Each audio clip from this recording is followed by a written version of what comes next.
Ayyappancoil മേരികുളത്ത് water അതോറിറ്റിയുടെ pipe പൊട്ടി വെള്ളം പാഴാകുന്നു. നിരവധി തവണ വ്യാപാരികളും നാട്ടുകാരും അധികൃതരെ അറിയിച്ചെങ്കിലും നടപടി സ്വീകരിച്ചിട്ടില്ല. വെള്ളം പാഴാകാൻ തുടങ്ങിയിട്ട് ഒരാഴ്ച പിന്നിട്ടു. അടിയന്തരമായി ഇതിന് നടപടി സ്വീകരിക്കണമെന്നാണ് നാട്ടുകാരുടെ ആവശ്യം. രണ്ടാഴ്ചയിലധികമായി മേരികുളം ടൗണിന് സമീപം 6 ഏക്കറിലേക്ക് തിരിയുന്ന റോഡിന് സമീപത്താണ് പൈപ്പ് പൊട്ടി വെള്ളം പാഴാകുന്നത്. നിരവധി സ്കൂൾ കുട്ടികളും കാൽനട യാത്രക്കാരും കടന്നു പോകുന്ന റോഡിലാണ് പൈപ്പ് പൊട്ടി യാത്രക്കാർക്ക് ദുരിതമുണ്ടാക്കുന്നത്. റോഡിനോട് ചേർന്നുള്ള ഭാഗത്തുള്ള കോൺക്രീറ്റിനുള്ളിലാണ് പൈപ്പ് പൊട്ടിയിരിക്കുന്നത്. ഉച്ച സമയങ്ങളിൽ ശക്തമായ രീതിയിലാണ് വെള്ളം പുറത്തേക്ക് ഒഴുകി പാഴാകുന്നത്. നിരവധി തവണ വാട്ടർ അതോറിറ്റി ഉദ്യോഗസ്ഥരോട് പൈപ്പിന്റെ അറ്റകുറ്റപ്പണികൾ നടത്തണമെന്ന് ആവശ്യപ്പെട്ടിട്ടും അലസ മനോഭാവമാണ് ഇവർ കാണിക്കുന്നത്.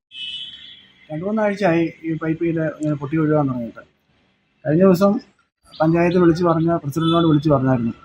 അപ്പോൾ അതിനൊന്നും ഒരു തീരുമാനം ഉണ്ടായിട്ടില്ല. അതിന് മുമ്പിലത്തെ മാസമാണെങ്കിൽ മെയിൻ റോഡിൽ പൊട്ടി ഒഴുകിയിട്ട് അതും പഞ്ചായത്ത് പ്രസിഡന്റ് വിളിച്ച് പറഞ്ഞിട്ട് തീരുമാനം ഉണ്ടാകാഞ്ഞിട്ട് ഞങ്ങൾ തന്നെ നേരെ നെടുങ്കണ്ടത്ത് വിളിച്ച് പറഞ്ഞ് ശരിയാക്കി വരണം. പഞ്ചായത്ത് പ്രസിഡന്റ് പറഞ്ഞാലും ഒരു പുല്ലുവില ഇവർ കാണുന്ന വാട്ടർ അതോറിറ്റിക്കാർ.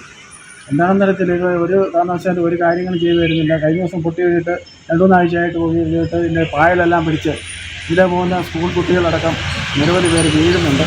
ബൈക്ക് യാത്രക്കാർ വീഴുന്നുണ്ട്.